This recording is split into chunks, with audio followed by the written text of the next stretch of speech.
ওহে আমার আরশের মালিক, নীরবে কষ্ট পাওয়া প্রতিটি মানুষের অন্তরে প্রশান্তি দান করুন। ইয়া রব, যে হৃদয়গুলো নীরবে ভেঙে যাচ্ছে, আপনি সেগুলো জোড়া লাগিয়ে দিন। যে মানুষগুলো নিজের কষ্ট কাউকে বলতে পারে না, আপনি তাদের মনের ভাষা বুঝে নিন।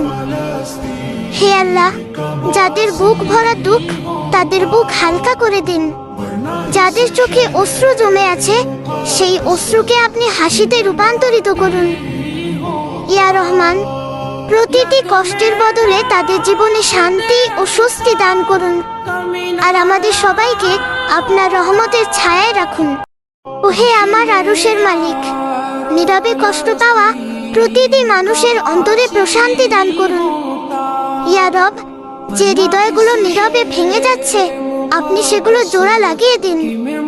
যে মানুষগুলো নিজের কষ্ট কাউকে বলতে পারে না, আপনি তাদের মনের ভাষা বুঝে নিন।